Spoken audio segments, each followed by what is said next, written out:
ओम श्री परमात्मने नमः। श्रीमद्भगवद्गीता अथ त्रयोदशोऽध्यायः। क्षेत्रक्षेत्रज्ञ विभाग योगः।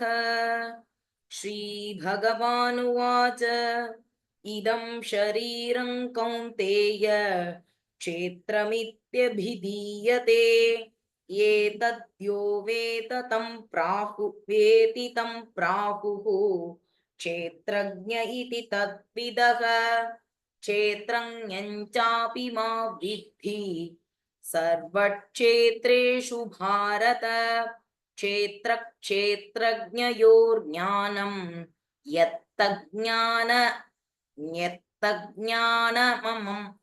यत्तज्ज्ञानं मतं मम तच्चेत्रय्यच्च यादृक् यद्विकारी यतश्च यत् स च यो यत्प्रभावश्च तत्समासेन मे शृणु।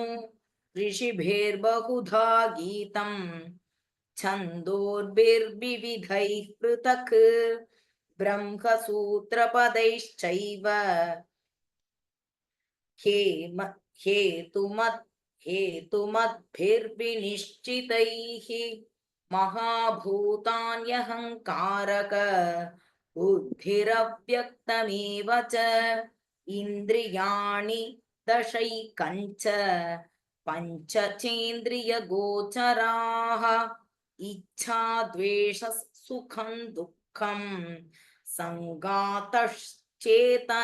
धृतिः एतत् क्षेत्रं समासेन सविकारमुदाहृतम् अमानित्वमदाम्भित्वम् अहिंसा क्षान्तिरार्जवम् आचार्योपासनं शौचं स्थैर्यमात्मविनिग्रहः इन्द्रियार्थेषु वैराग्यम् अनहङ्कार एव च जन्म मृत्युजरा व्याधि सुख जन्म मृत्युजरा व्याधि दुःखदोषानुदर्शनम् असक्तिरणभिष्वङ्गक पुत्रदार गृहादिषु नित्यञ्च समचित्तत्वम् इष्टानिष्टोपपत्तिषु मयि चानन्ययोगेन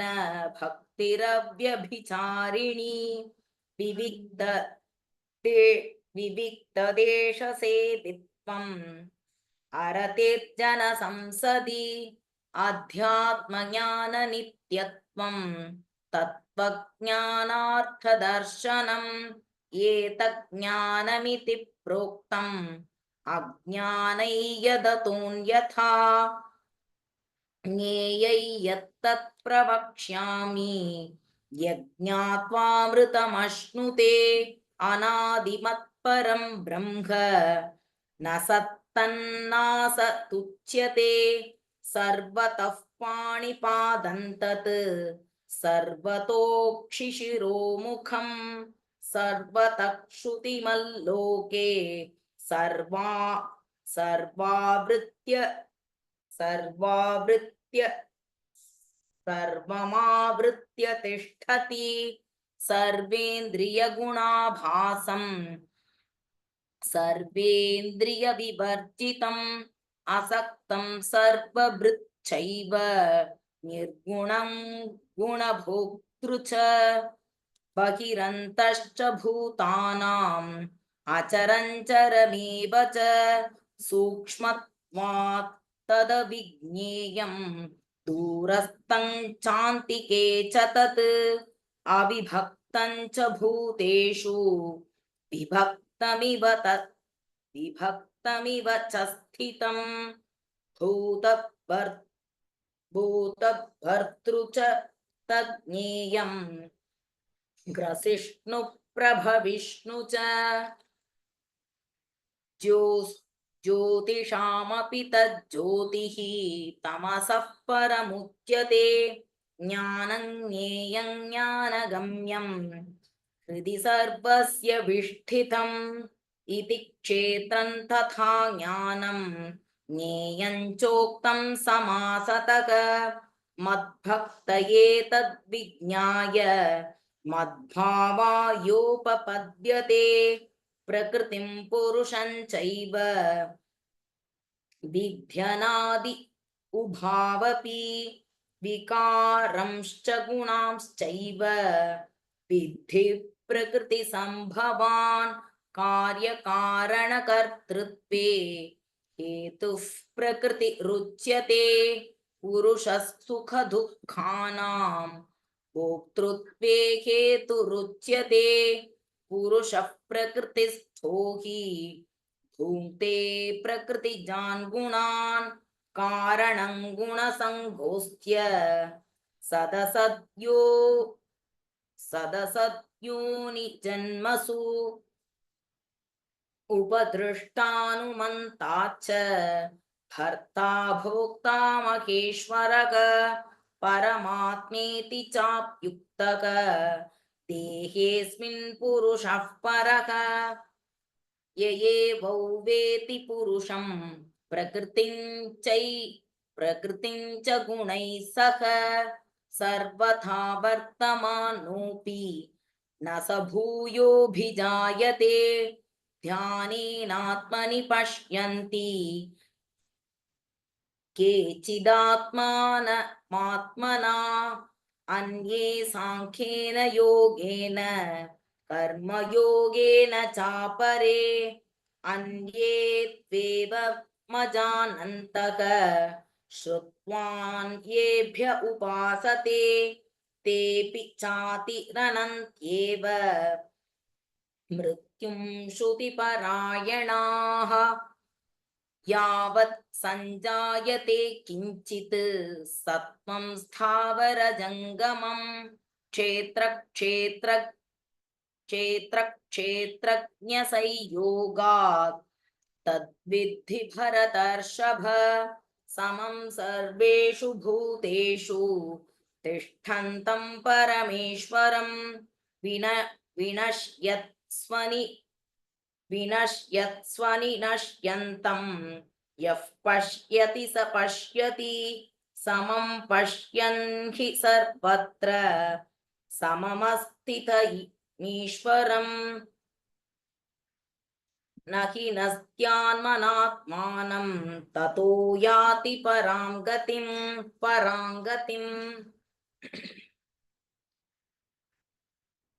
प्रकृत्यैव च कर्माणि क्रियमाणानि सर्वशः यः पश्यति तथात्मानम् अकर्तारं स पश्यति यदा भूतपृथग्भावम् एकस्थमनुपश्यति तत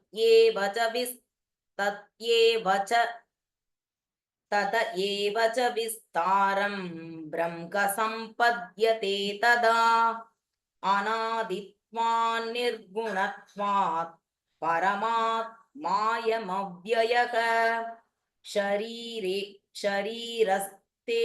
शरीरस्थोऽपि कौन्तेय न करोति न लिप्यते यथा सर्वगतं सौक्ष्म्यात् आकाशन्नोपलिप्यते सर्वतावस्थितो देहे तथात्मानोपलिप्यते यथा प्रकाशयत्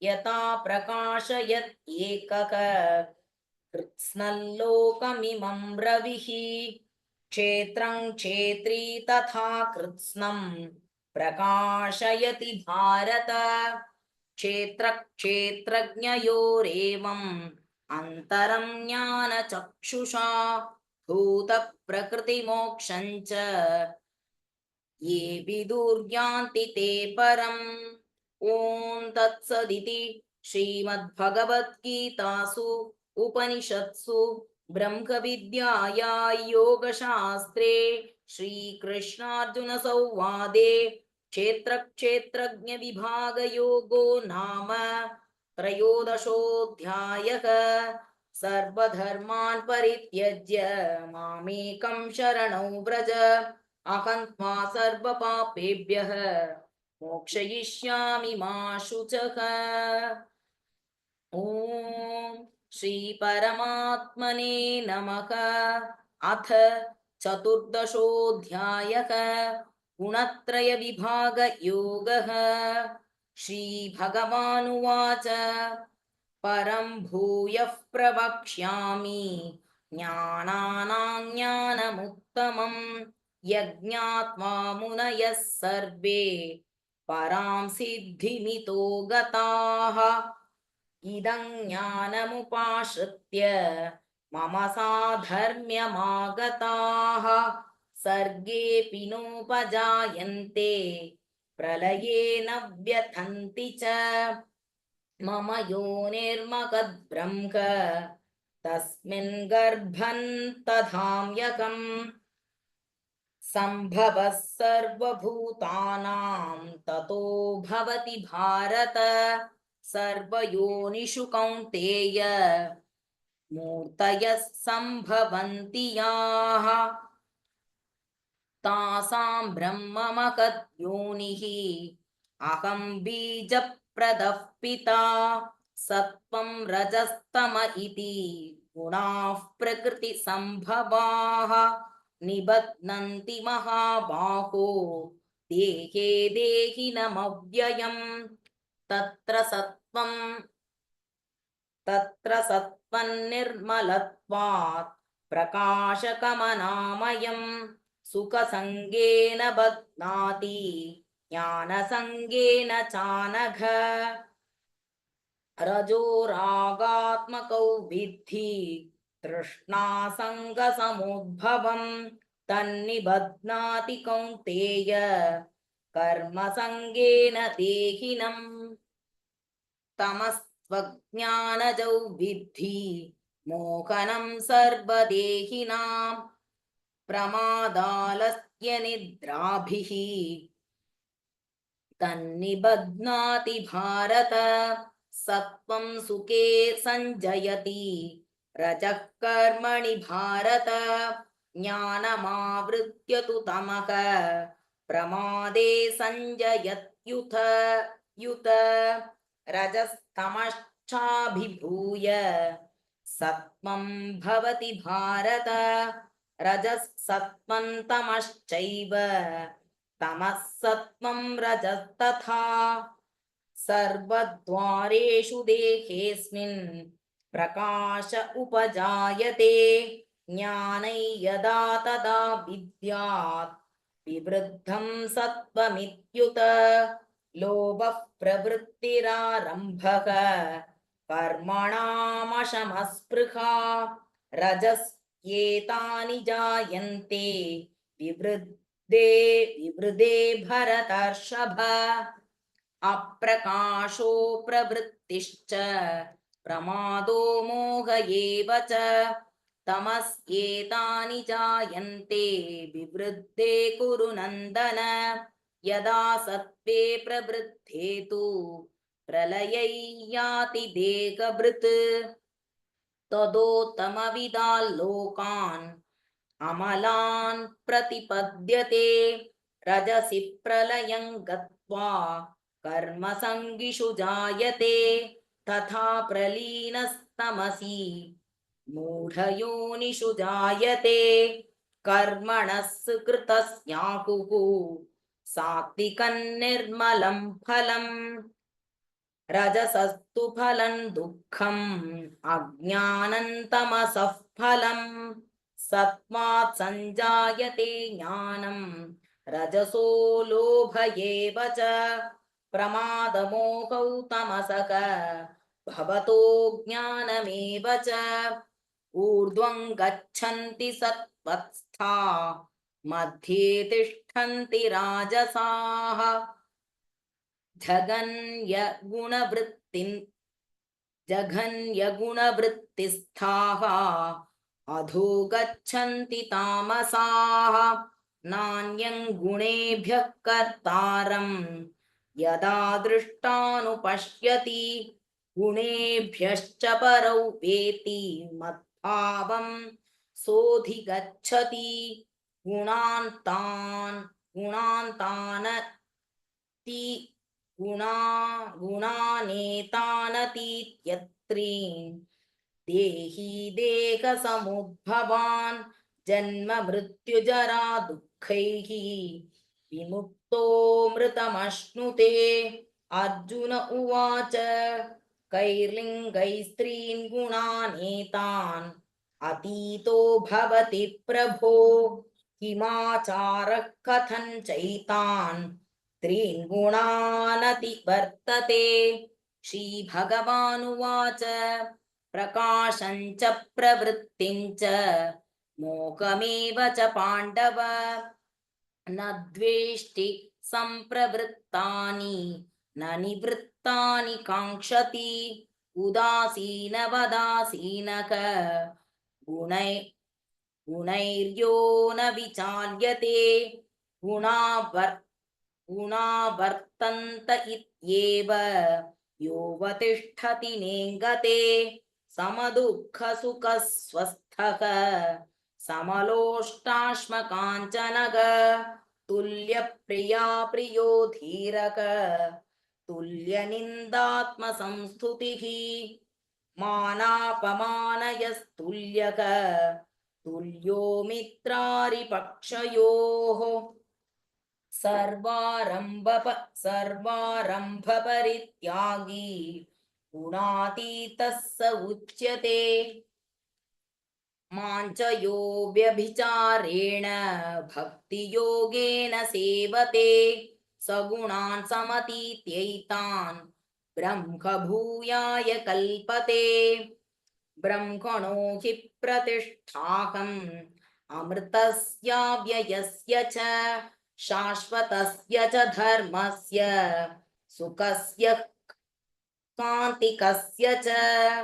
ॐ तत्सदिति श्रीमद्भगवद्गीतासु उपनिषत्सु ब्रह्मविद्यायां योगशास्त्रे श्रीकृष्णार्जुनसंवादे गुणत्रयविभागयोगो नाम चतुर्दशोऽध्यायः। सर्वधर्मान् परित्यज्य मामेकं शरणं व्रज अहं त्वा सर्वपापेभ्यः मोक्षयिष्यामि मा शुचः। ॐ श्रीपरमात्मने नमः। अथ पञ्चदशोऽध्यायः पुरुषोत्तमयोगः। श्रीभगवानुवाच ऊर्ध्वमूलमदः शाखम् अश्वत्थं प्राहुरव्ययम् छन्दांसि यस्य पर्णानि यस्तौ वेद स वेदवित्। अधश्चोर्ध्वं प्रसृतास्तस्य शाखाः गुणप्रवृद्धा विषयप्रवालाः अधश्च मूलान्यनुसन्ततानि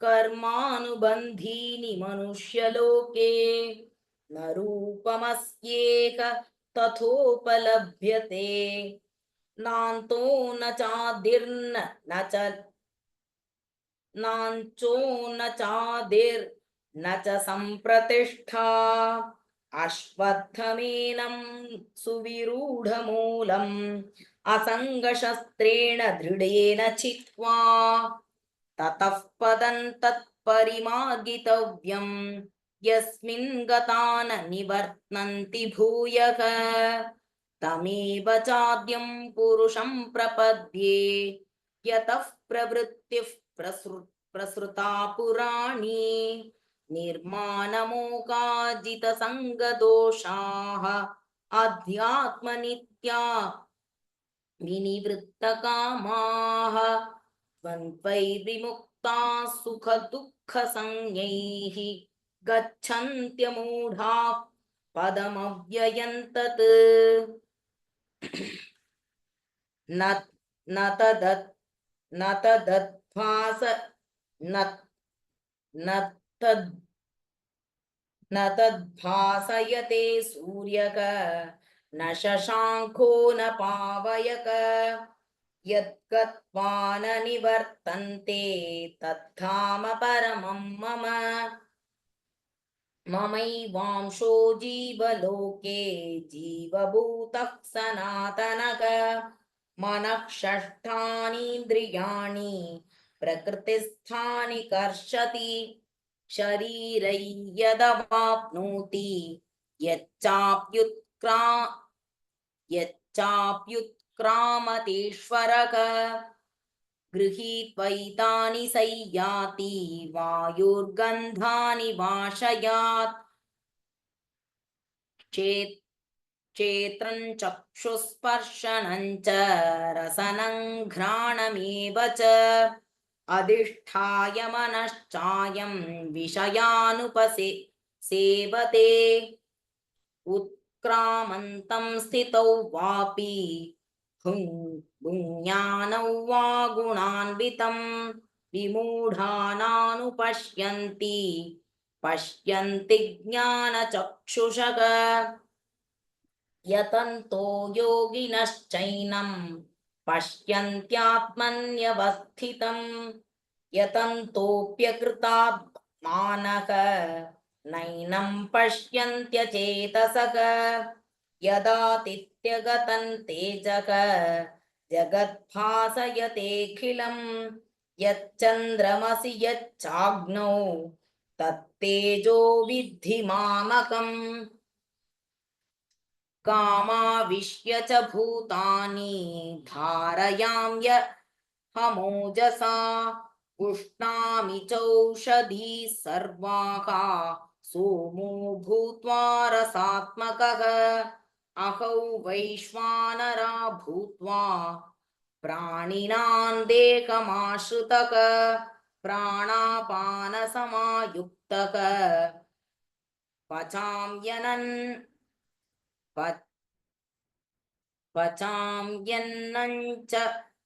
पचाम्यन्नं चतुर्विधं सर्वस्य चाकं हृदि सन्निविष्टः मत्तस्मृतिर्ज्ञानमपोहनं च वेदैश्च सर्वैरहमेव वेद्यः वेदान्तकृत् वेदविदेव चाहम् त्वामिमौ पुरुषौ लोके क्षरश्चाक्षर एव च क्षरः सर्वाणि भूतानि कूटस्थोऽक्षर उच्यते उत्तमः पुरुषस्त्वन्यः परमात्मेत्युदाहृतः यो लोकत्रयमविश्य बिभर्त्यव्यय ईश्वरः यस्माक्षरमतीतोऽहम् अक्षरादपि चोत्तमः अतोऽस्मि लोके वेदे च प्रथितः पुरुषोत्तमः यो मामेवम सम्मूढः जानाति पुरुषोत्तमं स सर्वविद् भजति मां सर्वभावेन भारत इति गुह्यतमं शास्त्रम् इदमुक्तं मया नघ एतद् बुद्ध्वा बुद्धिमान् स्यात् कृतकृत्यश्च भारत ॐ तत्सदिति श्रीमद्भगवद्गीतासु उपनिषत्सु ब्रह्मविद्याया योगशास्त्रे श्रीकृष्णार्जुनसंवादे पुरुषोत्तमयोगो नाम पञ्चदशोऽध्यायः सर्वधर्मान् परित्यज्य मामेकं शरणं व्रज अहं त्वा सर्वपापेभ्यः मोक्षयिष्यामि मा शुचः।